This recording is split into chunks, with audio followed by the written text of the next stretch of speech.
নমস্কাৰ সকলোকে। ভিডিঅ'টোৰ আৰম্ভণিতে আপোনালোকে গম পাইছে আজি দুখন গ্ৰন্থৰ উন্মোচনীৰ অনুষ্ঠান আছে। গতিকে মই আহিছোঁ নগাঁও প্ৰণৱ বৰুৱা কলাক্ষেত্ৰত। প্ৰথমে ধুনীয়াকৈ জুবিন দাক শ্ৰদ্ধাঞ্জলি কৰা হ'ল আৰু তাৰ পিছতে এয়া আহি পাইছেহি মাজুলীৰ সত্ৰাধিকাৰ আৰু তেখেতকো যিটো নিমন্ত্ৰণ দিছিলে আৰু এয়াই হৈছে আমাৰ ৰূপানন্দ ছাৰ, ৰহাৰ সমষ্টিৰ এজন বিশিষ্ট ব্যক্তি। তেখেত এজন চকুৰ বিশেষজ্ঞ হয়, লগতে বাস্তুশাস্ত্ৰৰ লগত তেখেত বহুত বেছি জড়িত আৰু তেখেতৰ এটা সপোন আছিলে দুখন গ্ৰন্থ আলোচনী উলিওৱা। গতিকে তেখেতৰ আজি সেই সপোনটি পূৰণ হ'ল আৰু তেখেতে যিমানখিনি অতিথি নিমন্ত্ৰণ দিছিলে প্ৰায় মানুহখিনি আহি পাইছেহি। গতিকে এফালে খুব ধুনীয়াকৈ আদৰণিও অনুষ্ঠানটি আৰম্ভ হৈছে আৰু লগতে সেয়া হৈছে ৰূপানন্দ ছাৰৰ ৱাইফ। গতিকে তেখেতেও খুব ধুনীয়াকৈ আদৰণি জনালে। আমাৰ গোটেই অসমবাসীৰ বাবে এটা ভাল খবৰ, কিয়নো আমি বাস্তুশাস্ত্ৰ যদিও আমি কিছুমান বুজি পাওঁ, তাৰ ভিতৰত আমি বহুতখিনি কথা একেবাৰে আমি বুজি নাপাওঁ। এখন ঘৰ কেতিয়াও ইটা বালি চিমেণ্টেৰে যথেষ্ট নহয়। এখন ঘৰ সাজিবলৈ হ'লে বাস্তুশাস্ত্ৰৰো বহুতেই বেছি প্ৰয়োজন হয়, জানেনে? কাৰণ বাস্তুশাস্ত্ৰহে দিব আপোনাক এখন সঠিক ঘৰ।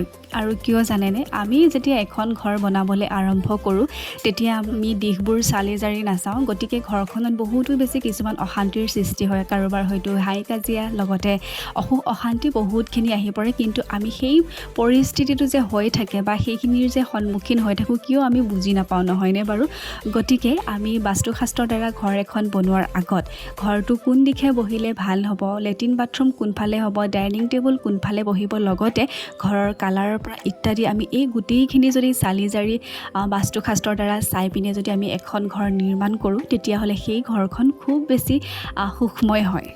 সেইকাৰণে আজিকালি প্ৰায় আমি বাস্তুশাস্ত্ৰ মানি চলিব লাগে। লগতে আৰু আমাৰ ছাৰে মানে ৰূপানন্দ ছাৰে বহুতখিনি এনেকুৱা কাম কৰিছে, খুব ভাল আৰু তেখেতৰো আজি বহুতখিনি ক্লাইণ্ট আহিছে ইয়ালৈ, খুব বেছি ভাল পাইছে। এওঁ হৈছে আমাৰ নগাঁৱৰ জিলা আয়ুক্তৰ দেৱাশিষ শৰ্মা ছাৰ। তেখেতো আহিলে, খুব ধুনীয়াকৈ তেখেতকো এখনি ফুলাম গামোচাৰে আদৰণি জনোৱা হ'ল। তাৰপিছতে এয়া আমাৰ ধুনীয়াকৈ সকলোৰে মৰমৰ, সকলোৰে পৰিচিত মোহন দাও আহি পালেহি, তেখেতকো খুব ধুনীয়াকৈ আদৰণি জনোৱা হ'ল। আৰু এতিয়া আহিছোঁ মই ভাগ্যোদয়ত সংখ্যা বিজ্ঞান। এই বিজ্ঞানখন এনেকুৱা এটা বিজ্ঞান যাৰ দ্বাৰা আপুনি গোটেই জীৱনটো কি হৈ আছে, কি হৈ থকা নাই গোটেইখিনি চাব পাৰিব।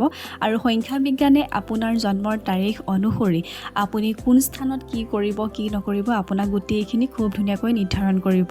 আমি সাধাৰণতে বাস্তুশাস্ত্ৰ এজনৰ ওচৰলৈ প্ৰায় সঘনাই যোৱাটো একেবাৰে অসম্ভৱ। গতিকে আপোনালোকে এই দুখন কিতাপ পঢ়ি খুব ধুনীয়াকৈ নিজৰ সমস্যাসমূহ সমাধান কৰিব পাৰিব। মই স্ক্ৰীনত নাম্বাৰ দি দিম, আপোনালোকে ৰূপানন্দ ছাৰৰ লগত কণ্টেক্ট কৰিব।